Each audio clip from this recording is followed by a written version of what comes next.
Hi there, and you're very welcome along to the evening show. Now, how many of you out there had great intentions to change your diet and to eat a lot more healthily as part of your New Year's resolution? Well, if it hasn't gone exactly according to plan, then never fear, because nutritionist Evelyn Hannon will be here with lots of very simple tips to get you back on track. Also on the programme, we'll be talking to author of a brand new book called Talk to the Headscarf. Emma Hannigan will be here telling us about her truly inspirational story with her intense battle with cancer. That's all coming up tonight on the evening show. Now, I am guessing that probably 9 out of 10 people out there have already failed at their New Year's resolution, me included.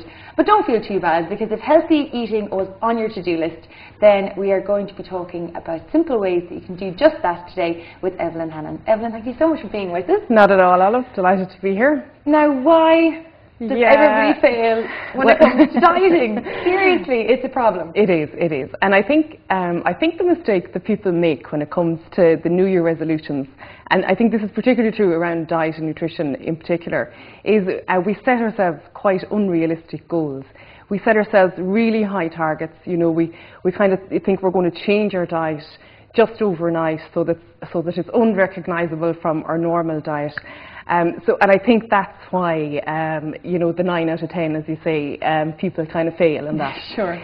So what I would say is, if you have, you know, failed on what you set out to do at this stage, start again, wipe the slate clean, but this time with a new approach.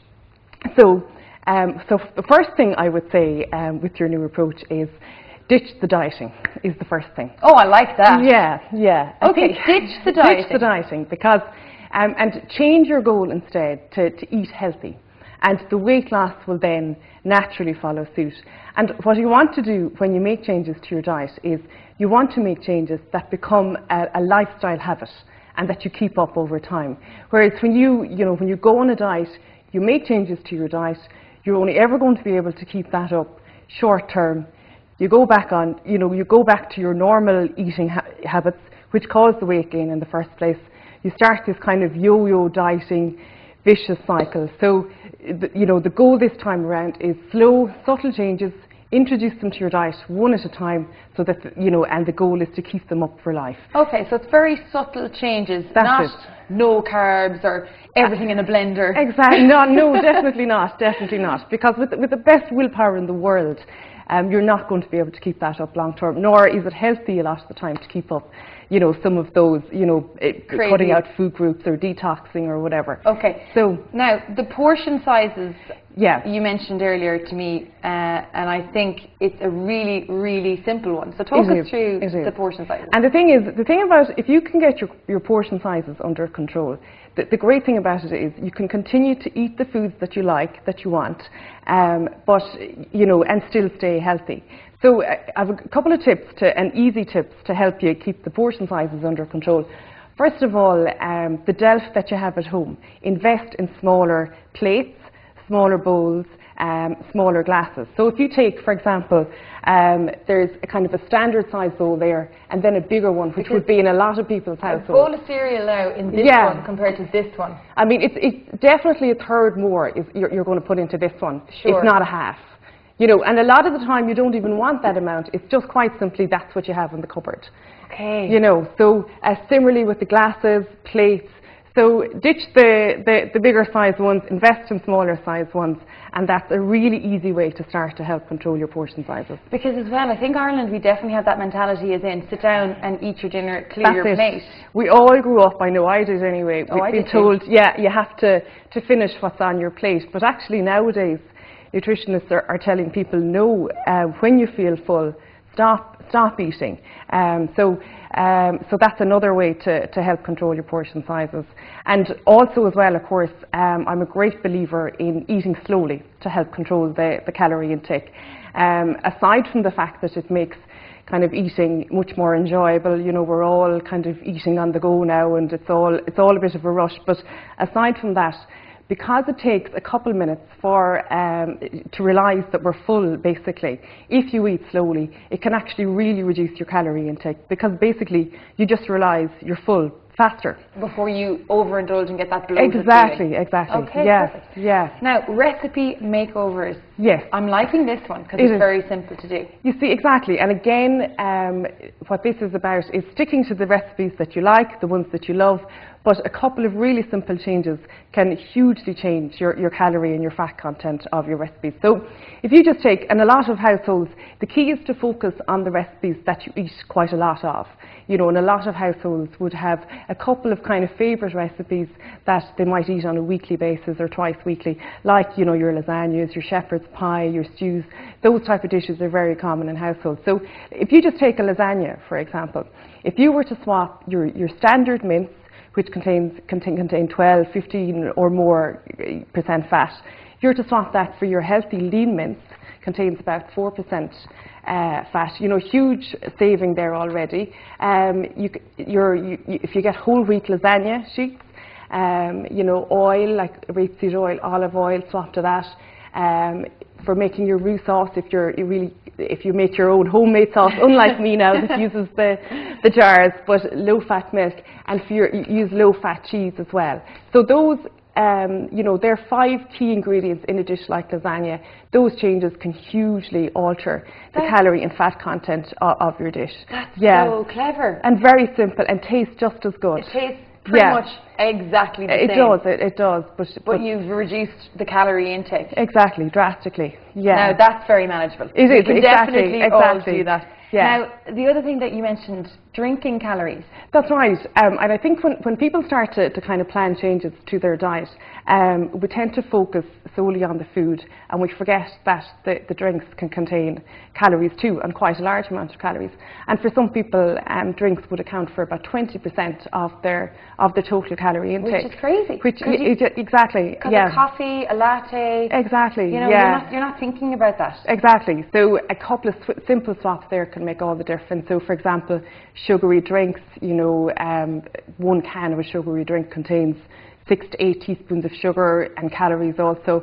So swapping to your diet versions or water, you have a huge calorie saving there already. If you do get your latte or that on the way to work, swapping to low fat or fat-free milk in it, again, huge calorie saving there as well. So just watch the drinks. And of course, tea and coffee contain almost no calories or very low in calories as well. So it's all about planning, really. It is. That really is the key to healthy eating. Like anything that you want to do well, it takes just a little bit of planning. I mean, if you have like the healthy ingredients and the healthy snacks in the house already, you know, it's a fairly obvious one, but just, you know, if they're there in the house, then you'll be able to go for them. Whereas if you just have the cupboards full of biscuits and the high-fat ones, you're going to go for those then when you're feeling peckish. Snacking is easy to do healthily as well. It is. You don't have to be hungry. No, absolutely not. There's lots of, again, as I say, if you have the snacks at home is absolutely key. So like have plenty of fruit and veg in there, low-fat yogurts, nuts and that, you know, dried fruits are all really healthy snacks, but just to have them for when you're feeling peckish, exactly. Yeah, and you know, a great place to start to plan changes to your diet as well is to keep a food diary. It can be a real eye-opener as to kind of what you're doing right and what you're doing wrong. Often we kind of don't realise the amount of food that we're eating, but you know, that will kind of help you. You know, everyone's different, so it might be a case that for some people it might be late night snacking is their downfall, or maybe some people, you know, you might have got into the habit of running out the door in the morning without breakfast, and that means that you go for like a high calorie snack at 11 o'clock or whatever. So what I would say is that will help you identify, you know, your pitfalls and then tackle them one at a time. But what's really important is you don't try to do everything all in one go. So just pick one thing, try to change that, and then when that's incorporated into your lifestyle, you know, when that's become a habit, then pick something else to tackle after that. See, yeah. I like the idea of small goals. Yes, yeah. Very gradual and subtle changes. Yeah, and research would show that approach to weight loss is actually much more successful than the kind of drastic changes, the fad diets and that, because the goal is long term. You know, when you lose weight, you want to keep it up long term, whereas it's not just to kind of fit into the dress or whatever. You know, for health reasons, you want to keep it up. Yeah. Absolutely, and exercise then obviously needs to be factored in there as well. Key, exactly. And you know, if you don't have time to take an hour out in the evening to go for a walk or go to the gym, just think about ways to exercise that fit in with your lifestyle. So it might be a case that for you, 10 minutes walk in the morning, lunchtime and after dinner. 3 separate walks might work better. Or if you have an hour off at lunchtime, that might, try and fit your walk in there. And try to do something you enjoy as well. Like if you just hate walking on your own, recruit a friend, and that can be a great motivator as well. Days that you don't feel like going for a walk, they'll encourage you, and vice versa, or listen to music while you walk. But even everyday activities can be great for, like housework, for example. You can make housework. You can do a bit of an exercise. Cleaning windows, putting a bit of energy into housework can really burn the calories. If you get a bus or a train to work or that, if it's feasible, get off a stop early, and that could be your walk done for the day. If you have kids, play active games with them, like hopscotch or whatever. Sure. So it's just to think about days, if you don't have that time to go to the gym or go for the walk, just think about ways that you can just slot little bits of activity in there into your day. Just to be smart about it. Exactly. And if people want to get in touch with you in particular? Absolutely. Through the Lolo Ireland Facebook page, if they log on to that, they can ask me any questions. Or, like I talked about recipe makeovers, if they have any favourite recipe and they'd like me to suggest changes that could, change the calorie content or that, just send it in to me there, and we'll give it a makeover for you. Excellent. Yeah. Well, listen, thank you so much for being with us. And I really like the change to the lasagna, because I make that all the time. Well, there you go. And I'm gonna try that one, and I bet you the boyfriend won't even notice. Well, there you go. That can be the test. Yeah. I'll be looking forward to hearing it. Yeah. Thank you so much for being with us. Thanks, Ella. So there you go, lots of very simple ways and subtle ways that you can change your diet. And if you wanted to get in touch with Evelyn, you can do so through the Facebook page, or you can email us, theeveningshow@city.ie, and we'll pass on those questions for you. Lots of recipe makeovers happening now all across the country. Stay with us. In part 2, Emma Hannigan is going to be here telling us about her brand new book and her intense battle with cancer. It's called Talk to the Headscarf. I really like the name of that. See you in part 2.